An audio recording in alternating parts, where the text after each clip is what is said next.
Welcome back for some more abuse as I babble incoherently about another story I almost entirely get wrong. By now I assume you're either massive fans of the game here to poke holes in my narrative as though it was based in any fact or logic, or you clicked the video entirely on accident and you're spamming the back button in every effort to escape waiting for the page to load. Either way, today we're here to discuss Silent Hill 4, The Room. It is the fourth and final game developed by Team Silent before they split the drug trade and human trafficking and go their separate ways. It's a callback to a joke I made in the first video. Anyways, our game starts off with Henry Townsend trapped in his apartment, unable to escape, which is the same thing I tell potential friends if they invite me out in attempts to get close to me. Henry's attempts to escape have failed due to a strange supernatural element within the apartment, keeping the door jarred from both ends and the windows locked tight. Break it! Break the fucking window! 5 days have passed, and after finally understanding how TikTok works, he heads to his bathroom to take a huge shit. Here he finds that a hole the owners failed to mention before he moved in, and the reason his shower water is brown has opened up exponentially. Henry takes a deep breath and decides to Shawshank his way through to the other side. From here, there are 6 other worlds.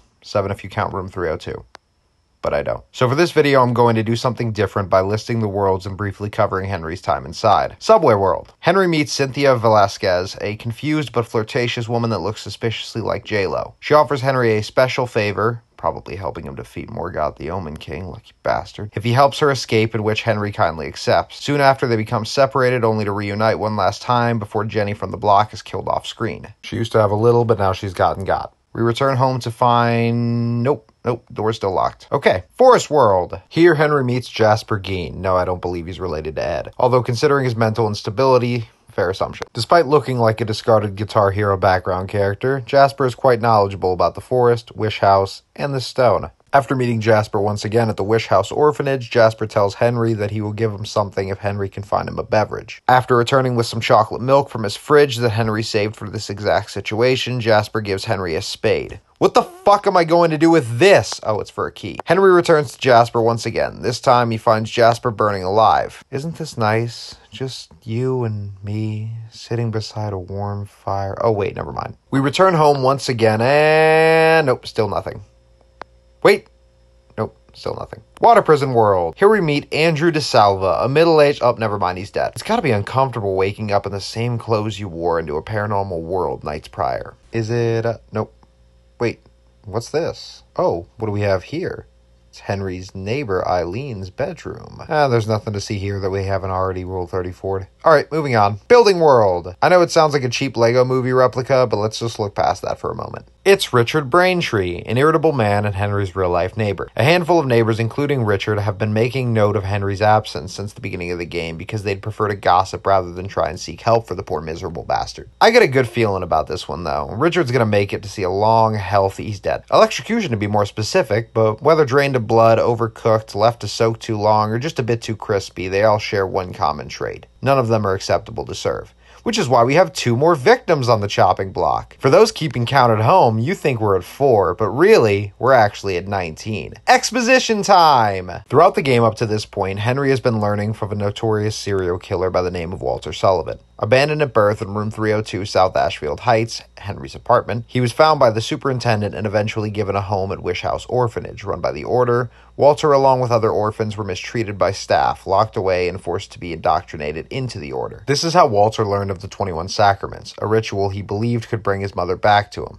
Before he could finish, he was caught at victim 10. Ooh, so close. It was then he performed the ritual of the Holy Assumption, which allowed him to become his 11th victim and continue his murder spree from beyond the grave. He would then go on to murder 3 men and 1 woman until the timeline of the game begins. One victim includes a journalist by the name of Joseph Schreiber, the previous tenant of room 302. We all caught up? I'm kidding, I know no one's paying attention to the story. So now it seems like the apartment is getting a bit spooky. Let's return to the comfortable space inside of a serial killer's head. Apartment World. Here we meet Walter for the third time? I don't know, I lost count at this point. He's knocking on Eileen's door to let her know they mixed up their mail again and to invite her over for a cup of tea and maybe for a sacrifice. When Henry finds his way inside Eileen's apartment, she's bleeding from a recent attack before Henry awakens once again to see Eileen being rushed to St. Jerome's Hospital. Having had enough of this shit, Henry goes full National Treasure, breaking a hole in his laundry room in another attempt to escape. Hospital World. At St. Jerome's Hospital, oh, that's fucking convenient, Henry finds Eileen and begins to ask her why she would wear that purple dress to go out and not the blue one he likes seeing her try on so much. Anyways,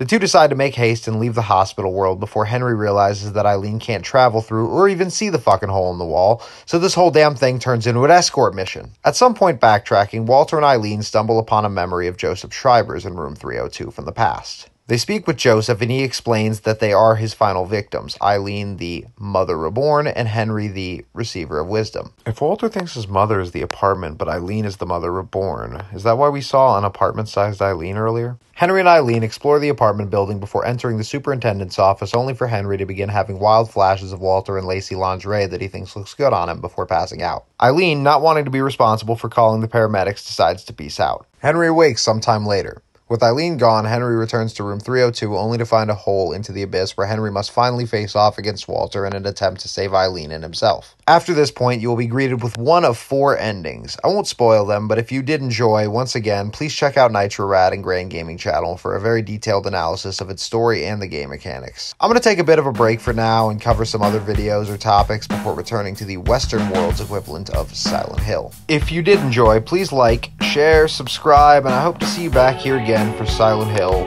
Origins.